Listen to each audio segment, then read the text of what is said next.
નમસ્કાર મિત્રો, engineers education ચેનલમાં આપ સર્વેનું સ્વાગત છે. તો મિત્રો, આજે આપણે ધોરણ 7નો વિષય ગુજરાતીનું પ્રકરણ 11 વાગે છે રે વાગે છેના સ્વાધ્યાય પોથીના પ્રશ્નના જવાબ મેળવીશું. પ્રશ્ન નંબર 1, આપેલા શબ્દોના અર્થ લખો. ઉદાહરણ છે કુંજ ગલી. તો એનો અર્થ શું થાય કે વૃંદાવનની પ્રાચીન ગલી. એ તે શબ્દ છે દધીના, તો એનો અર્થ થાય દહીં. બીજો શબ્દ છે પીતાંબર, તો એનો અર્થ થશે કે પીળું કે રેશમી અબોટિયું. 3, વૃંદાવન એટલે કે તુલસીનું એક પ્રાચીન વન. 4, મોરલી એટલે મોં વડે વગાડાતું સાધન. અને 5, ગિરિધર એટલે ગિરિને ધારણ કરનાર શ્રી કૃષ્ણ. આગળ જોઈશું. પ્રશ્ન નંબર 2, આપેલી આકૃતિને આધારે ઉદાહરણ મુજબ એક કરતાં વધુ શબ્દો ભેગા કરી વાક્ય બનાવો. તો જો અહીંયા કૃષ્ણ છે તો કૃષ્ણ ગિરધર, કૃષ્ણ મોરલી, કૃષ્ણ કુંજ ગલી, કૃષ્ણ દધીના, કૃષ્ણ પીતાંબર, કૃષ્ણ વૃંદાવન, કૃષ્ણ પટકો, એ રીતે શબ્દો ભેગા કરી અને બનાવવાના છે. બરાબર. તો જો અહીંયા વાક્ય બનાવેલા છે. ઉદાહરણ છે કે કૃષ્ણ મધુર મુરલી વગાડે છે. એ વાક્ય બને કે કૃષ્ણ કુંજ ગલીમાં રાસ રમે છે. બીજું વાક્ય કૃષ્ણ દધીની મટકી ફોડે છે. 3, કૃષ્ણ પીતાંબર ધારણ કરે છે. અને 4, કૃષ્ણ વૃંદાવનમાં ગાયો ચરાવે છે. અને 5, કે કૃષ્ણ પટકો ધારણ કરે છે. આ રીતે તમારે વાક્યો બનાવવાના છે. આગળ જોઈશું. પ્રશ્ન નંબર 3, નીચે આપેલા શબ્દોને બંધ બેસતા ખાનામાં લખો.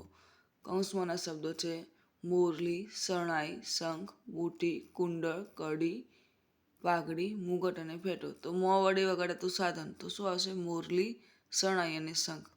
કાનમાં પહેરવાનું આભૂષણ તો બુટ્ટી, કુંડળ અને કડી. માથામાં શોભાયમાન તો પાઘડી, મુગટ, ફેટો અને ટોપી. આગળ જોઈએ. પ્રશ્ન નંબર 4, કાવ્ય પંક્તિને આધારે નીચેના વાક્યોમાંથી ખોટો શબ્દ છે કે વાક્ય ફરીથી લખો.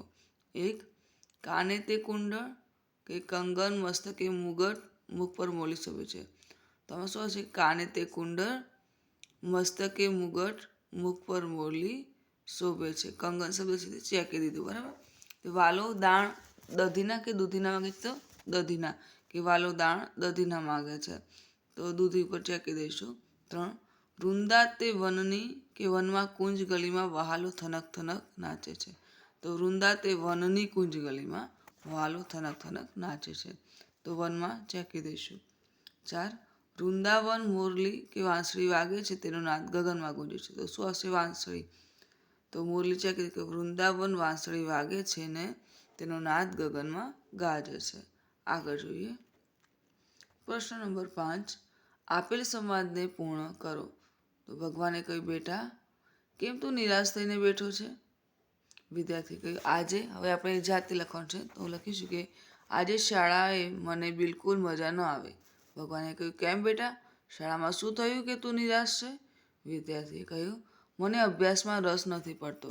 મને લાગે છે કે હું ખાલી જગ્યા નહીં કરી શકું. તો શું? અભ્યાસ નહીં કરી શકું. ભગવાને કહ્યું, તું અભ્યાસ ઉત્સાહથી કર, તું ચોક્કસ સફળ થઈશ. વિદ્યાર્થીએ કહ્યું, પણ મને લાગે છે કે હું કંઈ જ નહીં કરી શકું. ભગવાને કહ્યું, ડર તો આપણે જે કામ નથી કર્યું તેનો લાગે છે. તું કાર્યનો આરંભ કર, ચોક્કસ સફળ થઈશ અને ડર પણ દૂર થઈ જશે. તો વિદ્યાર્થીએ શું કહેશે? થેન્ક યુ ભગવાન. હવે ખાલી જગ્યા આપણે આપે મને સાચો માર્ગ બતાવ્યો. આગળ જોઈએ. પ્રશ્ન નંબર 6, આપેલા ચિત્ર અને શબ્દને લક્ષમાં રાખી કાવ્યમાંથી યોગ્ય પંક્તિ લખો. તો જુઓ, વૃંદાવન, તો ચિત્ર આપેલું છે વાંસળીનું, તો વૃંદાવનમાં મોરલી વાગે છે એ તે રસ્તો છે, તો વૃંદા તે વનને માર્ગ જાતા. ત્રીજું ચિત્ર, તો વૃંદા તે વનમાં રાસ રચને. ચોથું ચિત્ર કે મુખ પર મુરલી શોભે છે. આગળ જોઈએ. પ્રશ્ન નંબર 7, કૃષ્ણને લગતું અન્ય ગીત મેળવીને લખો. તો આપણે લખીશું, તમને જે ગમે તમે લખી શકો કૃષ્ણ ભક્તિના ગીતોમાંથી.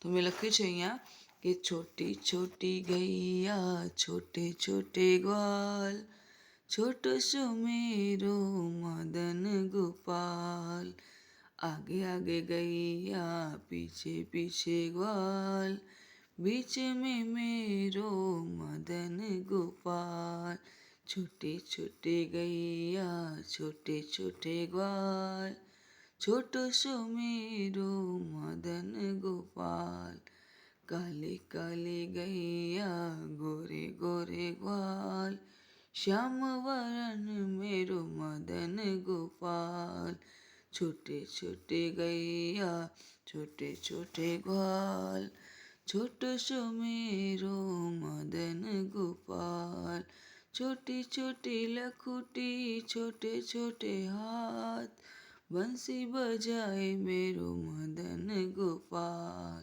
छोटे छोटे गैया छोटे छोटे ग्वाल, छोटो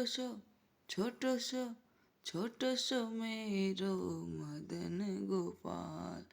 તો તમારે પણ આ રીતે સરસ મજાના કૃષ્ણ ભક્તિનું કોઈ પણ એક ગીત લખવાનું છે ને ગાવાનું છે. બરાબર. આગળ જોઈશું પ્રશ્ન નંબર 8. આપેલા ચિત્રને આધારે વર્ણન લખો.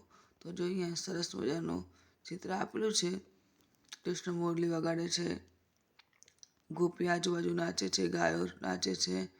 બરાબર. તો આપણે લખીશું કે આપેલ ચિત્રમાં શ્રી કૃષ્ણ વાંસળી વગાડી રહ્યા છે અને તેની વાંસળીના સુરે ગોપીઓ ઘેલી બનીને રાસ રમી રહી છે. ગાયો પણ જાણે રાસ રમી રહી હોય તેમ ગોપીઓની સાથે ઘૂમી રહી છે. આકાશમાં ચંદ્ર શોભી રહ્યો છે. તેની ચાંદની ધરતી પર પથરાઈ રહી છે. કૃષ્ણએ સાથે મોરપીંછ ધારણ કર્યું છે અને ગળામાં માળાઓ પહેરી છે. પ્રશ્ન 9. નીચે આપેલા પ્રશ્નના ઉત્તર લખો. પ્રશ્ન નંબર 1. વાગે છે રે વાગે છે પદમાં કરવામાં આવેલું કૃષ્ણનું વર્ણન તમારી ભાષામાં લખો. તો શ્રી કૃષ્ણએ પીળા પીતાંબર, જરકસી જામા અને પીળો પટકો પહેર્યો છે. તેમણે વગાડેલી વાંસળીનો અવાજ ગગનમાં ગાંજે છે. તેઓ દહીંના કટોરા માગે છે. પ્રશ્ન 2. વાગે છે રે વાગે છે પદમાં કરેલું કૃષ્ણનું પહેરવેશનું વર્ણન કરો. તો શ્રી કૃષ્ણએ પીળા પીતાંબર, જરકસી જામા અને પીળો પટકો પહેર્યો છે. તેમણે કાને કુંડળ, મસ્તકે મુગટ પહેર્યો છે અને તેમના મુખ ઉપર મોરલી શોભી રહી છે. પ્રશ્ન 3. શ્રી કૃષ્ણને અન્ય કયા કયા નામથી ઓળખવામાં આવે છે? તો શ્રી કૃષ્ણને કાનુડો, ગિરિધર, મુરલીધર, મધુસૂદન, કેશવ, ગોપાલ, માધવ, કનૈયો, લાલો વગેરે અન્ય નામોથી ઓળખવામાં આવે છે. પ્રશ્ન 4. મીરાબાઈ પદમાં દર્શાવેલા શ્રીકૃષ્ણના આભૂષણો વિશે લખો. તો શ્રીકૃષ્ણના કાને કુંડળ, મસ્તકે મુગટ અને મુખ પર મોરલી શોભે છે. પ્રશ્ન 5. આપેલ પદના આધારે વૃંદાવનનું વર્ણન તમારી ભાષામાં લખો. તો વૃંદાવન એટલે શ્રીકૃષ્ણની વિચરણ ભૂમિ. આ વૃંદાવનમાં શ્રીકૃષ્ણ ભગવાને બાળ લીલાઓ કરી હતી. આ વૃંદાવને સ્વર્ગ કરતાં પણ અધિક પૃથ્વીની કીર્તિને વધારે છે. પ્રશ્ન 6. એવા કયા કયા કામો છે જે તમે સંગીત વાગતું હોય ત્યારે કરી શકો છો? તો સંગીત વાગતું હોય ત્યારે ઘરમાં રસોઈ બનાવવી, ઘરની સફાઈ કરવી, વાસણો ધોવા, શાક સમારવું, મુસાફરી કરવી વગેરે જેવા કામો કરી શકાય છે. આગળ જોઈએ પ્રશ્ન નંબર 7. કૃષ્ણને ગમતી બાબતોના નામ લખો. જેમ કે માખણ. તો એવી રીતે આપણે લખીએ. કૃષ્ણને ગમતી બાબતોમાં દધી, મુરલી, પીતાંબર, પટકો, પીંછું, મુગટ, જરકસી જામો, ગાયો, રાસ વગેરે બાબતો શ્રી કૃષ્ણને ખૂબ ગમતી. તો મિત્રો, અહીં આપણો વિડીયો પૂર્ણ થાય છે. તો જો આપને મારો આ વિડીયો ગમ્યો હોય તો વિડીયોને લાઈક કરો, શેર, અને જો આપ નવા હોય મારી ચેનલમાં તો મારી ચેનલને સબસ્ક્રાઈબ કરો અને જોતા રહો એન્જિનિયર્સ એજ્યુકેશન ચેનલના આવા નવા વિડીયો. મારો વિડીયો સંપૂર્ણ જોવા બદલ આપ સર્વેનો આભાર.